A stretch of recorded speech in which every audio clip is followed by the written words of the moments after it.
Shabbat Shalom. It's hard to believe that the main social media platforms that we use so ubiquitously nowadays are only 20 years old. Facebook was introduced in 2004, YouTube a year later, and Twitter, now X, in 2006. We have kids here who look at me with wide-eyed wonder when I tell them that I remember a world without Instagram.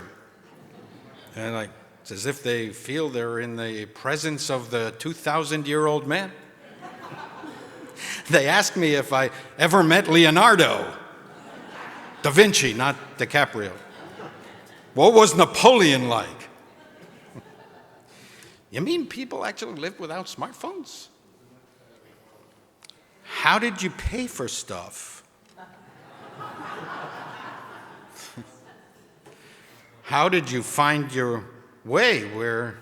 How did you end up going to the place that you were supposed to go? You know, when I describe maps to them, it takes these youngsters several minutes to comprehend. I see they're trying to really focus on that. Some of you remember a world without GPS, right? Honestly, I still have agita from trying to find my way into Verona. Me driving, my wife navigating, or so she thought. Maps scattered on the floor, and after a fruitless and frustrating hour, finally just giving up and saying to each other, yeah, maybe we'll have more luck in Vicenza or Padua.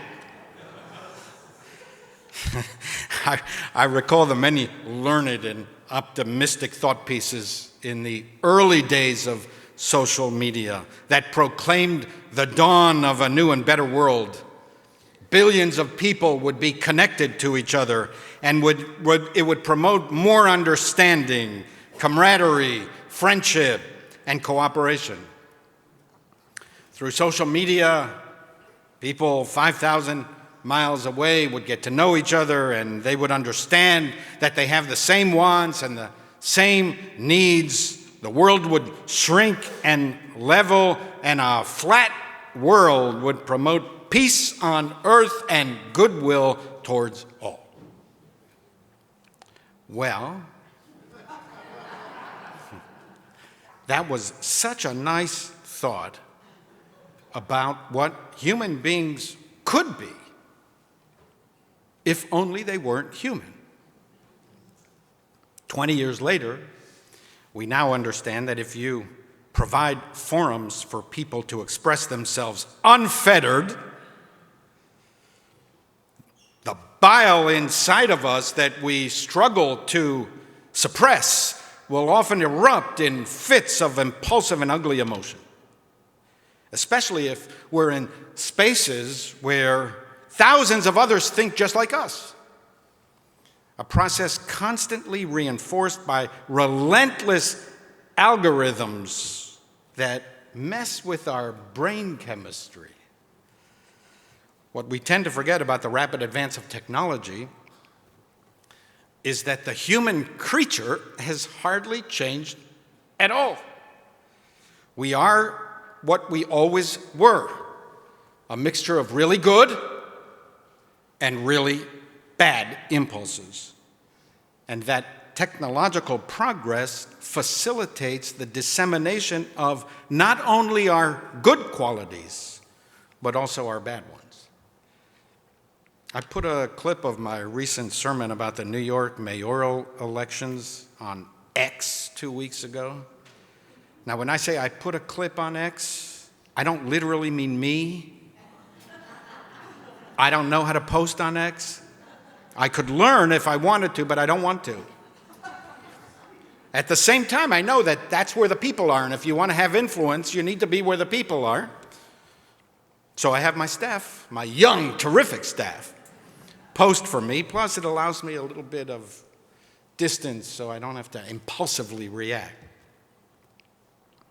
Millions of views later, I read some of the responses, along with some thoughtful, deep comments, even from those who disagreed with me, was a cesspool of human emotions.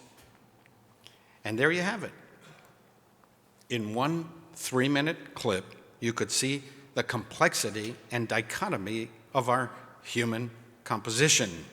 The good and the bad, the decent and the wretched, the thoughtful and impulsive, the beautiful and the ugly.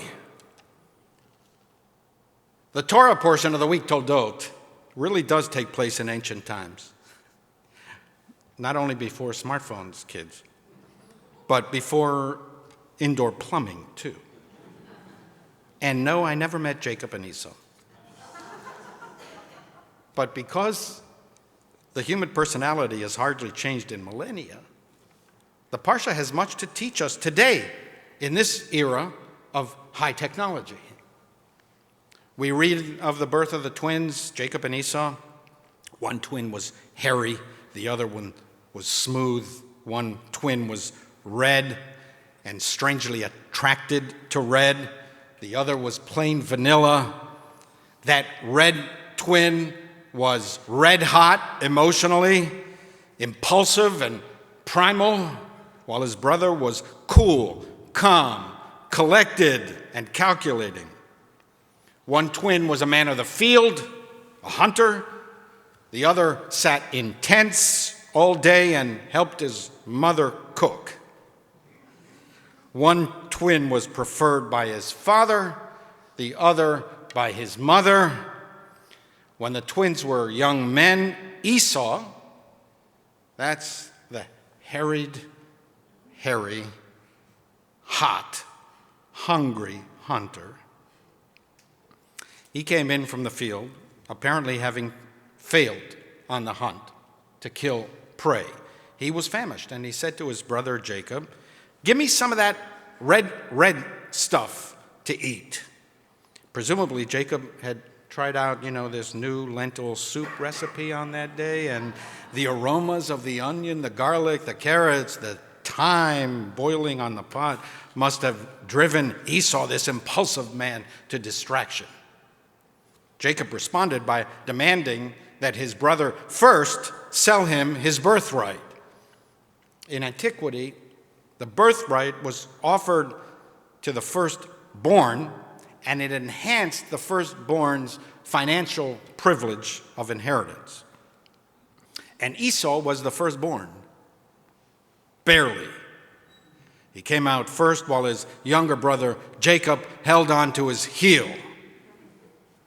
That's why the younger brother was given the name Jacob, Yaakov, which in Hebrew means something like, "I came out of the womb holding my brother's heel."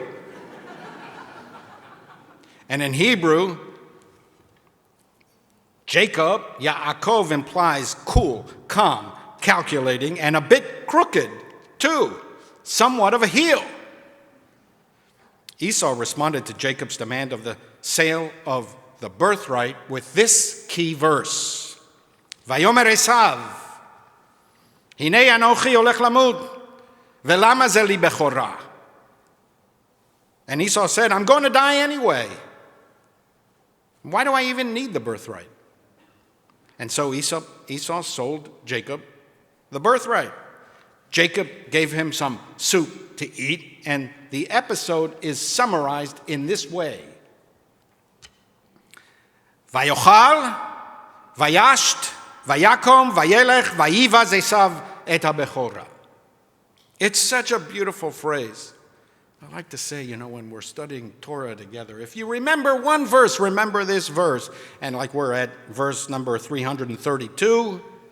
But if you remember one verse, remember this verse. It's such a beautiful phrase. Vayochal, and he ate. Vayasht, and he drank. Vayakom, and he arose. Vayelech, and he departed. Vayivaz, and he spurned the birthright. The way the passage is written conveys Esau's rash impulsiveness. He would have been a prolific contributor on TikTok, posting whatever he thought, whatever thought popped into his head. He lives for the moment. He thinks for the moment. He ate, he drank, he got up, he left, and he spurned the birthright for a mess of pottage. I'm going to die anyway, said Esau. What difference does it make? There's a bowl of soup, and I'm hungry. It's not even close. He doesn't even pause to comment on the food itself. He doesn't say to his brother, hey, you did a pretty good recipe today. He just leaves, gulps it down and leaves. Jacob represents a different aspect of our personality. He knows that he too will die, but he plans for the future. He calculates. He has hope and a vision for his life. He's thoughtful. He tries to understand how his life fits in with the broader destiny of his people and his family. He wants the birthright. He wants it for his descendants, whom he will never know, but who will know him. And this, for Jacob, is sufficient compensation for the shortness of life. Jacob offers a model of how to tame our overwhelming appetite for the moment with purpose, meaning, goals, and values. He hungers not only for food and not only for immediate gratification, but for meaning. He has high emotional intelligence. He is capable of delaying gratification. Post-biblical Jewish tradition worked hard to portray Esau as wholly bad. But that's actually not the way the Torah portrays him.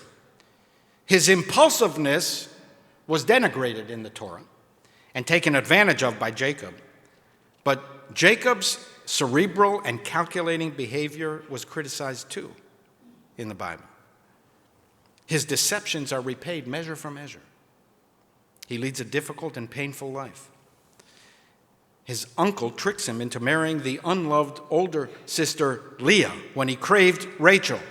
Jacob's children trick him into believing that his favorite son Joseph was killed by a wild beast. He lived much of his life thinking that his favorite son was killed. At the end of his life, Jacob, now in exile in Egypt, acknowledges to Pharaoh that his life was hard. Implicit recognition that he paid a high price for all of his past, cool, calculating indiscretions. And Esau? What of his impulsiveness? It's his very impulsiveness that allows him to forgive and forget more easily. He forgives his brother Jacob upon return from his 20-year exile. Esau is an emotional man, a man of the moment. What he felt then, the rage, the hurt, the betrayal, the urge to kill his brother, it receded long ago. And what is left now is love, respect, and a keen sense of responsibility to protect his more vulnerable brother. It is Jacob who never fully reconciles with Esau. Esau lives with passion. He acts with a full heart and is thus capable of great generosity. He wants to restore the relationship he had with his brother. Let bygones be bygones. He never even mentions the previous betrayals of his younger brother that led to his younger brother having to flee. He never mentions it. I think what the Torah is trying to convey is that all of us have elements of both Esau and Jacob inside of us. Intense emotions that are hard to contain and that may erupt at any moment, which you see online, and it's one of the reasons I don't want to be online, as well as the capacity for thoughtful reflectiveness that encourages us to rise above the heat of the moment. And that our task is not to suppress one at the expense of the other, but to find balance and harmony between our cerebral and our emotional impulses. When Jacob tricks his blind father, Isaac, into granting him the blessing of the firstborn, remember what he does? He put goat skin on his arm. His father's blind, so that his father will believe that he's really speaking to Esau, the elder, the hairy one, not Jacob, the smooth-skinned one. Isaac, the father, who probably suspects that something is off. That's how I read the text. Isaac says to his son, Hakol kol Yaakov hayadayim yadei Esav. The voice is the voice of Jacob, but the hands are the hands of Esau. I think what Isaac is blessing are the two sides of the same person. The voice of Jacob, the voice of reason, thoughtfulness, cerebral calculation, and the arms of Esau, the hunter, the arms of action, aggression, and impulsiveness, without which we cannot pounce upon prey or defeat our enemies. Both sides of our personality are ever present. Both are necessary for fulfillment. Both can lead us towards self-realization, and both can lead us astray.